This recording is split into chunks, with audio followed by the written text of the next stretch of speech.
All right, once again, welcome back, Leopard Lair, Thomas and Associate Dental. Again, thanks to them for all their hard work, everything they've done for us here, gave us this nice place, and we get to welcome in today a couple of our football players and our head coach, Coach Davis. Thanks for stopping down tonight. Yeah, thanks for having us. Coach, we'll just spend a few minutes here. Let's briefly recap a little bit about last season. We won't go into every single game.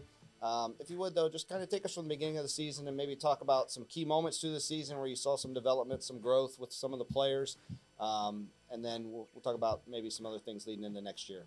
Absolutely, yeah. We struggled early, and we found a way to continue to work throughout the season. So proud of our guys to be able to stay committed to the cause and find a way to continue to get better each week until we got to week 9. We were pull out 2 victories in the last 2 weeks. And really the biggest thing was the turning point in Alliance, where our kids just, they would not quit. They would not give up. The game started off challenging, and I just remember at halftime we got together and we talked about the fact that, we were going to identify as who we were with how we played. And, in a modern day when it's hard to fight through adversity and stick to the cause, our kids did that. So I was super proud of them. Great moment. I think one of the things that people outside of the inside of the team don't realize is we had a lot of guys banged up last year throughout the season, and no coach will ever use that obviously as an excuse, but talk about how that kind of changes the dynamic of a team and when you got to move guys around a little bit. Yeah, so you're a Division III school. You got a lot of guys got to do a lot of different things. And we have Connor here tonight. Connor became our 3rd running back of the season, and so you go through multiple injuries at running back and multiple injuries in the offensive line, and there's times where we had 7 or 8 guys that were injured in a week, just from the wear and tear of football at times and different crazy things. But one is it impacts you on Friday night, but it impacts you even more during the week, because it changes your level of practice during the week. And because whoever's backing that guy up now is a starter, and whoever was behind that guy in practice is now practicing. So it changes that aspect. But we found a way to fight through and get our heads above water. So we'll go down here to the fellows we got here today. Connor, why don't you and AJ introduce yourself, and then since we know you're both seniors, maybe tell us real quick before we get into some other questions about your plans for next year, Connor. I'm Connor Adelman. Right now, I'm planning on attending Mount on Union University and playing football, and I think I'm going to study exercise science. So, yeah. Good. AJ Langenholt. In college next year. Not sure where, but I want to study exercise science and possibly become an athletic trainer. AJ, any interest in playing football? Are you feeling that out, or are you just kind of waiting to see? Yeah, I want to play football. Okay.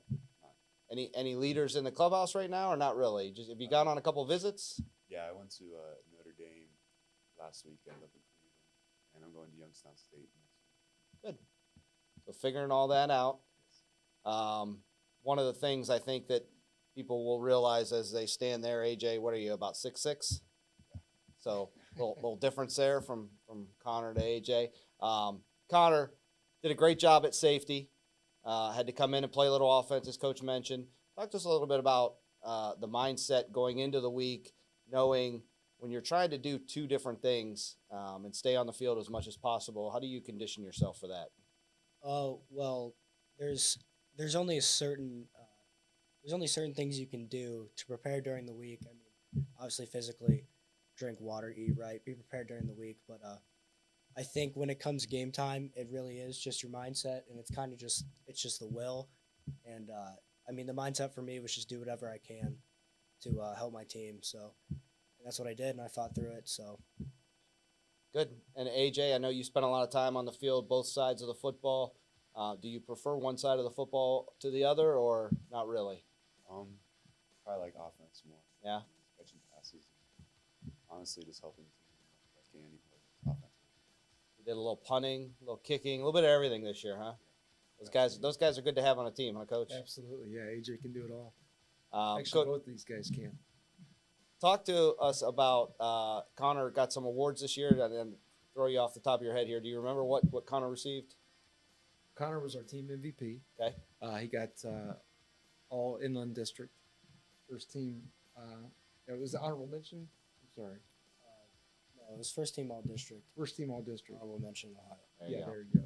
Should And, ask Connor. Connor yeah. would know. He's I throw it to the coach. I yeah. thought the coach would know. No, Okay. yeah, and well-deserved awards, and especially with our record, achieving those kind of awards shows his the things that he put into the game. And like you said earlier, he was our safety this year, first time playing safety, and totaled up as many tackles as our safeties have in the past. So, and almost set the record for interceptions at safety too. So, did a great job. Couple guys there that you'll miss coming up next year, huh? Yeah, absolutely. These are two-way guys. I mean, AJ was our defensive lineman award this year. Played both ways. I mean, guys that filled in a lot of areas. These guys are three-way players. Connor comes in and kicks in the last 2 weeks of the season. AJ's punting for us, playing offense and defense. And yeah, I mean, you don't find guys like that every year. They can do multiple things and still be great at their job. Good. So, moving on now, a little bit from last year into next year. Talk a little bit about the schedule. I know it's not completely done. Maybe go through a couple of the first games for us, and we'll talk a little bit about what you expect from some guys that are underclassmen. Yeah, so next year we'll open up with Steubenville at Steubenville, which is always a challenge. We're looking forward to it. It's going to be exciting to be down there. It's a great place to play and great environment, something everybody should experience. And then we'll go to Poland, and we come home for Poland, and then we'll go to Northwest. So we got an old NBC rival coming back to play. Got a 2-year contract with them, and that'll be exciting. And then we'll enter into some of our Federal League schools after that, North Canton, our rivalry like that. And we will finish up with Lindsley at the end of the season. They'll be coming here. They're coming. They're making the trip here this time. Yeah, they got the trip to us. West Virginia comes here. After 2 years of being there, they get to come back up here. Yeah. So talk to me real quick about maybe 3 or 4 guys who were underclassmen, who were on the field a lot for you this year that you're looking for them in the weight room, and obviously as the offseason progresses here to be some key contributors. Yeah, it's hard to narrow it down because we had 15 underclassmen playing significant roles this There you year. go. And so we have a lot of guys coming back. And just off the top of my head, you got guys like Charlie Roberts, had a lot of experience on both sides of the ball, stepped up. You've got Davion Cruz coming back after an injury. Got Andrew Essick was out all year. He's coming back after an injury. Jacob Davide played a great on defense this year. Just a lot of guys. I'll be missing guys Right. just because there's so many of them coming back this year that got experience. But we were a And we'll young get some of team. those guys in here Yeah, as we go through next year. yeah, absolutely. So I know you had some, like you mentioned, Essick with the injury. How are those guys doing coming back? Are they starting to get Yes. things going? So we're in the weight room right now. We're having a great off season. We've got a lot of things going on. Kids are working hard. We're getting about 30 guys in our weight room session every Monday, Wednesday, Friday, and they are plowing through and getting healthy. Another guy like Shane Gates, who had shoulder surgery right after the season, and so he's getting himself rehab, getting back into shape, getting ready to play. Good. Connor, AJ, Connor, tell me real quick, what do you think was the standout moment for you it doesn't even have to be necessarily your senior year. As a member of Leopard football, what do you think stands out for you that you'll take away from this? Well, there is many moments. I think the most important one to me was probably the last play of our season last year. When I got that interception down at Lindsley, the ball it ended in my hands, and it was a great moment, and I remember it. So. Good. AJ, what about you? What are you taking away from your experience as a Leopard football player? Definitely the last game. Yeah. Started the season didn't go the way we wanted it to, but that bus ride home after that win at Lindsley Makes it a lot easier. it was a great feeling way to end the season.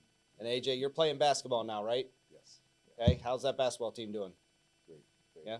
It's looking good. I'm really excited to be part of it. Good. Yeah, we'll talk to some of those guys here later. Connor, you're just in the weight room and studying, right? Yeah. Attaboy. Yeah. Good. Coach, we got a few minutes left here. If you would, tell us about the support system around the football program. Talk about the Touchdown Club. Talk about the Booster Club. If you know offhand ways people can get involved with that if they want to. Yeah, absolutely. Touchdown Club does a great job for us. They meet every every month, and the members of Touchdown Club support so many things. I think Brian Beatty did a thing at our banquet and talked about the thousands of dollars that they put into the program. That just whatever comes to them, they push it back out to the players and find ways to make us a better program.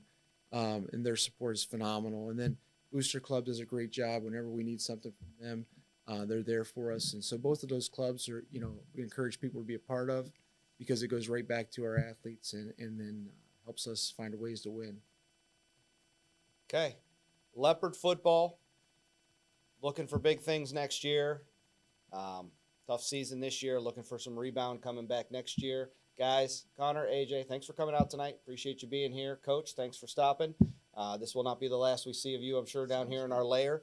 So for tonight, thanks for tuning in, and we'll see you guys next week. Leopard Lair.